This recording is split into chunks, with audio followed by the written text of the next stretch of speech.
1921 41 வரை 20 ஆண்டுகள்ல முழுமையாக 6 ஆண்டுகள் சிறையில கழிச்சார். முழுமையாக அந்த 20 ஆண்டுகள் மக்கள் பணியில 6 ஆண்டுகள் நேதாஜி சுபாஷ் சந்திர போஸ் அவர்கள் சிறையில் இருந்திருக்கிறாங்க. 6 ஆண்டுகள். நிறைய பேருக்கு தெரியாது. ஏன்னா இன்னைக்கு சிறைக்கு சும்மா போனவங்க, மெரினா பீச்சில் தலைக்கு ஒரு ஏசி காலுக்கு ஒரு ஏசி வச்சு உண்ணாவிரதம் இருந்தவங்க, 1000 தென்னைமரம் வச்சிருந்தாங்க, 10 தென்னைமரத்தை மட்டும் வெட்டி எரிஞ்சிட்டு கள்ளுக்கடை போராட்டம் நடத்துறோம்னு சொன்னவங்க, 1000 பேர் கோயில் எல்லாம் திறந்த பிறகு அதன் பிறகு 10 ஆண்டுகள் கழித்து கோயிலை திறந்தவர்கள். இவங்கெல்லாம் இன்னைக்கு தலைவர்களாக சரித்திரத்தில் நம்முடைய புத்தகத்தில் பக்கம் பக்கமாக கொண்டாடி கொண்டிருக்கின்றோம். ஆனா இந்த மனிதனுடைய வயசை வச்சு பாருங்க. எந்த வயசுல பிறந்தாரு, எந்த வயசுல கல்லூரியிலிருந்து தூக்கி எறியப்பட்டார், எந்த வயசுல ICS அதிகாரியாக பணி நியமனம் கிடைத்தது, எந்த வயசுல வேண்டான்னு சொன்னாரு, எந்த வயசுல ஒரு அரசியல் கட்சியில ஜாயின் பண்றாரு, 20 ஆண்டுகள்ல 6 ஆண்டுகள் சிறையில் இருந்திருக்காங்க. இதையெல்லாம் தாண்டி இன்னும் யோசிச்சு பாருங்க ஐயா, 2 முறை காங்கிரஸ் கட்சியினுடைய அகில இந்திய தலைவராக இருந்திருக்கின்றார்கள். 2 முறை. 1938, 1939 மறுபடியும் தேர்ந்தெடுக்கப்படுகின்றார். அவருக்கும் மகாத்மா காந்தி அவர்களுக்கும் இருந்த கருத்து வேறுபாடுனால அது வேண்டாம் என்று சொல்லிவிட்டு வெளியே வந்து ஃபார்வர்டு பிளாக் கட்சி ஆரம்பித்தாங்க. ஃபார்வர்டு பிளாக் கட்சியின் சார்பாக தமிழகத்தில் அரசியலில் யாரெல்லாம் இருந்தாங்க, எப்படிப்பட்ட மனிதர்களாக வாழ்ந்தார்கள் என்பதெல்லாம் நீங்க பார்க்கணும். அதன் பிறகு உங்களுக்கு தெரியும், நேதாஜி சுபாஷ் சந்திரபோஸ் அவர்களை பொறுத்தவரை அமைதி மார்க்கம் ஒரு பக்கம், அதிரடி மார்க்கம் ஒரு பக்கம். அதிரடி மார்க்கத்தை கையில் எடுத்தார். விரைவில் இந்தியாவுக்கு சுதந்திரம் கிடைக்கணும். பேசிக்கிட்டே இருக்கிறாங்க, கொடுக்கவே மாட்டாங்க, காலம் தாழ்த்துறாங்க. அப்பவே சிங்கப்பூர்ல ஆசாதி கவர்மெண்ட், இந்தியாவினுடைய அதிகாரப்பூர்வமான அரசு சிங்கப்பூர்ல நிறுவி இந்தியாவினுடைய பிரதமராக சிங்கப்பூர்ல ஆசாதி கவர்மெண்ட்டுக்கு பணி செய்ததும் கூட நேதாஜி சுபாஷ் சந்திர போஸ் அவருடைய சரித்திரத்தில் மிக முக்கியமான ஒரு நிகழ்வு. ஜப்பான், ஜெர்மனி, அலைடு ஆக்சிஸ் இரண்டு பிரிவுகளாக 2ஆம் உலகப் போர் இருந்த பொழுது ஜப்பான் ஜெர்மனியின் பக்கம் போனாங்க. அதையெல்லாம் செய்து சண்டை போட்டு கடைசியில் எப்படி இறந்தாங்க தெரியாது நமக்கு, அந்த சரித்திரம் தெரியாது. அந்த ரெக்கார்டை பிரிசர்வ் பண்ணி வச்சிருக்கிறாங்க. நேதாஜி அவர்களுடைய ஆஸ்தி எங்க இருக்கு தெரியாது. ஜப்பான்ல, ஜெர்மனியில நேதாஜி அவர்கள் போன இடத்தையெல்லாம், எத்தனையோ தலைவர்கள் வாழ்ந்த இடத்தையெல்லாம் விலை கொடுத்து வாங்குறோம். ஆனா நேதாஜி சுபாஷ் சந்திர போஸ் அவர்கள் வாழ்ந்த இடத்தையெல்லாம் விலை கொடுத்து வாங்கி மக்களுக்கு அதை ஒரு சரித்திரமாக சொல்லி இருக்கின்றோமா? அதெல்லாம் கிடையாது. இன்னைக்கு எல்லாரும் குழப்பத்தில் இருக்கு. உண்மையை சொல்ற குழப்பத்தில் இருக்கிறேன். சினிமா மோகம், மாயை, சமூக வலைத்தளம், எதை பார்த்தாலும் உடனே நமக்கு பணக்காரன் ஆகணும்னு தோணுது, எதை பார்த்தாலும் உடனே சாதிக்கணும்னு தோணுது. அட்டென்ஷன் எதிர்பார்க்கணும். நான் இடத்துக்கு போனா அண்ணே வணக்கம்னு சொன்னா தான் நமக்கு ஒரு சந்தோஷம். வணக்கம்னு சொன்னா ஏன் நம்மளை மதிக்கலையாட்டிருக்குன்னு இளைஞர்களுக்குள்ளேயே ஒரு கௌரவ குறைச்சல் வருது. அந்த ஈகோவை உடைக்கணும்.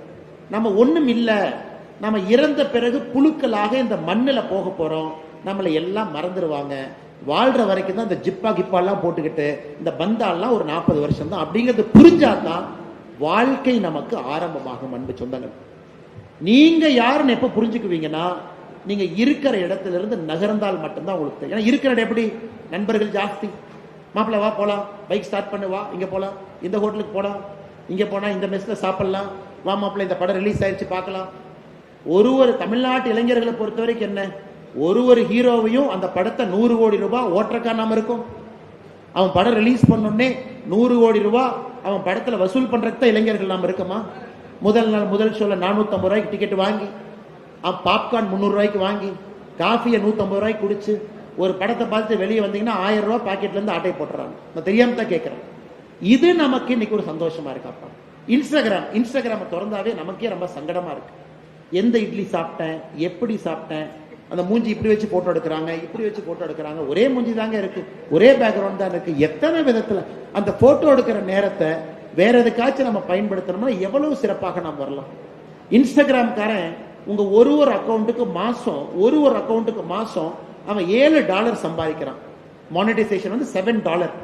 ஒரு இன்ஸ்டாகிராம் அக்கௌண்ட்டுக்கு $7, சாரி மாசம் இல்ல, வருஷத்துக்கு $7 ஃபேஸ்புக் மெட்டா சம்பாதிக்கிறான் உங்களை வச்சு. ஏன்னா நீங்க கஸ்டமர் இருந்தா தான் ஆடு புஷ் பண்ண முடியும். ஆடு புஷ் பண்ணா தான் மார்க்கெட்டிங்காரன் பணம் கொடுப்பான். மார்க்கெட்டிங்காரன் பணம் கொடுத்தா தான் மார்க் ஜக்கர்பர்க் பணக்காரனா இருப்பான், உலகத்துல 3ஆவதா இருப்பான். ஸோ அவன் மெட்டாவை வளர்த்துறதுக்காக நாம போட்டோ எடுத்து, நாம செல்ஃபி எடுத்து, விதவிதமா போஸ்ட் கொடுத்து, நமக்கு அவன் $7 அக்கௌண்ட்ல போட்டா கூட சந்தோஷம் தானே. டே தம்பி, என்னை வச்சு $7 வாங்கினேன், அது ஒரு $4 கொஞ்சம் அக்கௌண்ட்ல போட்டா ஒரு 2 பரோட்டா சாப்பிட்றதுனாச்சும் யூஸ் ஆகும். ஸோ அதுலயும் ஒரு பைசா பிரயோஜனம் இல்லை. சமூக வலைதளத்தை ரூபாய் 1 பைசா நமக்கு பிரயோஜனம் கிடையாது. அதே போல வாழ்க்கையில இளைஞர்கள் இதை மிஸ் பண்ணிட்டீங்கன்னா திரும்ப கிடைக்காது ராஜா, கிடைக்காது. இந்த 10 வருஷம் விட்டுட்டீங்கன்னா முடிஞ்சு போச்சு. இந்த 20 to 30 நீங்க உங்களை செட் பண்ணி ஆகணும், செட் பண்ணி ஆகணும். அப்படியே கல்யாணம் ஆகும், அப்படியே குழந்தை வரும், அப்படியே ஸ்கூல் ஃபீஸ் கட்டணும். அப்புறம் குடும்பஸ்தன் படத்துல என்னுடைய அன்பண்ண நடிச்சார்ல, அந்த கதை தான் நமக்கு. என்னன்னா மாசம் பட்ஜெட்டை போட்டு கேபிள் பில்லை கட்டி இவனுங்க விற்கிற விலைவாசிக்கு வாங்கி கரண்ட்டை ஏத்துற இந்த கரண்ட் பில்லை கட்டி எங்கன்னா வாங்குறது? பட்ஜெட் போட்டு தான் வாழணும். பணம் சம்பாதிக்கணுமா? தெளிவா சம்பாதிக்கணும், தெளிவா 24 மணி நேரம் பணம் சம்பாதிக்கணுமா? சம்பாதிங்க சார், அது ஒரு தப்பும் கிடையாது. என்ன தப்பு? நாட்டுக்கு டாக்ஸ் கொடுக்குறீங்க, என்ன தப்பு அதுல? சேவை பண்ணாம உங்களுக்கு நீங்க சேவை பண்ணி இன்னைக்கு அம்பானி வருஷத்துக்கு 1,86,000 கோடி ரூபாய் டாக்ஸ் கொடுக்குறான். நம்ம சும்மா டீ கடையில் உட்கார்ந்து ஒரு வடையை வாங்கிட்டு அம்பானி அதானி அவன் பேசுறோம். 1,86,000 கோடி போன ஆண்டு அவங்க டாக்ஸ் கட்டிருக்காங்க. 1,86,000 crore. இந்தியாவுடைய பட்ஜெட்ல 4% அம்பானியினுடைய காசு. தவறு இல்லை, நல்லா சம்பாதிங்க, நல்லா பணம் சம்பாதிங்க, டாக்ஸ் கட்டுங்க, மக்களுக்கு ரோடு போடலாம், செய்யலாம். அதனால நம்ம யாரும் ஏமாத்த வேண்டாம், ஒளிவு மறைவான வாழ்க்கையை வாழ வேண்டாம், தெளிவா வாழும். இல்ல சேவை பண்ணுமா, முழுமையா இறங்கி அடிச்சு தூக்குங்க பார்த்தோம்.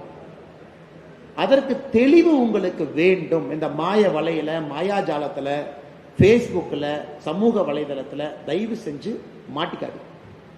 இன்னொருத்தரை இம்ப்ரெஸ் பண்ண பார்க்காதீங்க சார். இன்னைக்கு யாருமே அடுத்தவங்களை பத்தி நினைக்கிறதுக்கு யாருக்கும் நேரம் இல்லை.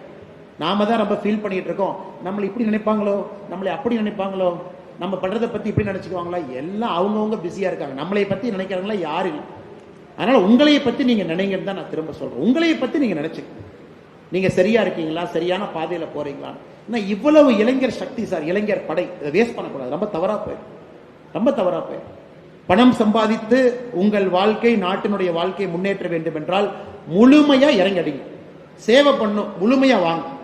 வாரத்துக்கு 2 நாள் நான் கொடுப்பேன், முழுமையா வாங்க, ஆனா சந்தோஷமா வாங்க. எதுக்கு நான் திரும்ப திரும்ப சொல்றேனாங்க, ஆய்வறிக்கை என்ன சொல்லுதுன்னா 10ல் 2 இளைஞர்கள், அதாவது இந்தியாவில் இளைஞர்னா 15 வயசுல இருந்து 40 வயசு வரை இளைஞர் நம்ம சொல்றோம் வயசுல. 10ல் 4 பேர் என்ன சொல்றாங்கன்னா, நான் லோன்லியா இருக்கேன், என்கிட்ட பேசுற கூட யாரும் இல்லை, நான் லோன்லியா இருக்கேன். அந்த லோன்லினஸ் பாத்தீங்கன்னா கொஞ்ச நாள்ல டிப்ரெஷனா மாறிடும். அந்த டிப்ரெஷன் கொஞ்ச நாள்ல சூசைடல் டெண்டன்சியா மாறிடும். இது ஒரு சைக்கிள் சார், இது ஒரு சைக்கிள். நான் லோன்லியா இருக்கேன்னு யாராவது சொன்னீங்க, எனக்கு யாருமே இல்லை, நான் தனியா இருக்கேன்னு நினைச்சீங்கன்னா, களத்துக்கு வர வேண்டிய நேரம், சமூக வலைதளத்திலிருந்து வெளியே வர வேண்டிய நேரம், டு மீட் ரியல் பீப்புள், உண்மையான மனிதர்களை தொட்டு பார்த்து பேசுவதற்கான நேரம். அனுமானே மலையை தூக்குற வரைக்கும் அனுமானிக்கு அந்த சக்தி இருக்குன்னு தெரியலைங்க. மலை தூக்குனதுக்கு அப்புறம் தான் எப்பா இவ்வளவு சக்தியா. ஆனால் அன்பு சொந்தங்களே, ஒருவருமே இங்க ஃபயர். உங்க உடம்புக்குள்ள மைட்டோகாண்ட்ரியா ஓடிட்டு இருக்குங்க சார். எங்க இருக்குன்னா செல்லுக்குள்ள இருக்கு. உங்களுக்கு எனர்ஜி அந்த மைட்டோகாண்ட்ரியா தான் கொடுக்குது. ஒரு பேட்டரி செல் மாதிரி. அந்த மைட்டோகாண்ட்ரியா ஒரு செல்லுக்குள்ள உங்களுக்கு எனர்ஜி வருது. உங்க உடம்புல 4 ட்ரில்லியன் மைட்டோகாண்ட்ரியா இருக்கு, 4 ட்ரில்லியன். உங்க எனர்ஜியை கரெக்டா நீங்க ஒருநிலைப்படுத்தினீங்கன்னா நீங்க ஒரு ஆட்டம் பாம். உங்க உடம்புல 4 ட்ரில்லியன் செல், அதுக்குள்ள 4 ட்ரில்லியன் பேட்டரி. ஆனா எதுவுமே நம்ம ஃபயராக விடுறது இல்லை. மனசு ஒரு இடத்துல இருக்கிறது. எப்படி பெரிய யோகிகள், ஞானிகள், சுவாமி விவேகானந்தா ஃபயர் பண்றாங்கன்னா ஒருநிலைப்படுத்துறாங்க எனர்ஜி. இன்னைக்கு உங்க எனர்ஜியை ஒருநிலைப்படுத்திட்டீங்கன்னா எதையும் உங்களால் சாதிக்க முடியும். அவ்வளவு உள்ள இருக்கு சார் எனர்ஜி. நீங்க ஒரு ஆட்டம் பாம் சார், நீங்க ஒரு ஹைட்ரஜன் பாம். அவ்வளவு எனர்ஜி பாடிக்குள்ள ஓடிட்டு இருக்கு. அது என்ன பண்றதுன்னு தெரியாம எங்கேயும் சுத்திக்கிட்டு இருக்காது. அதனால் நிச்சயமாக உங்கள் அண்ணன், நான் பேசினதை உரிமை எடுத்து உங்க அண்ணனா பேசல, அரசியல் தலைவரால் நான் பேசல, ஒரு அரசியல் கட்சி தொண்டனா பேசல, உரிமையோடு நீங்க நல்லா இருக்கணுங்கிற உரிமையோடு ஆக்ரோஷமாக கொஞ்சம் கடுமையாக நான் பேசியிருக்கிறேன். உங்க அண்ணனா வச்சிருக்கேன். உங்க வீட்டில் அண்ணன் இருந்தா எப்படி பேசணும். அதனால அந்த நிகழ்ச்சியை முடித்து நீங்கள் தெளிவோடு செல்ல வேண்டும். ஒரு விஷயத்தை எடுங்க, நேரம் கொடுங்க. அல்லது என்னை மாறி 22 வயசுல என்ன பண்றதுனே தெரியலன்னு நீங்க நினைச்சீங்கன்னா, ஒரு வருஷம் எல்லாத்துல இருந்து வெளியே சாதாரணமா ஒரு வேலையை செய்யும்.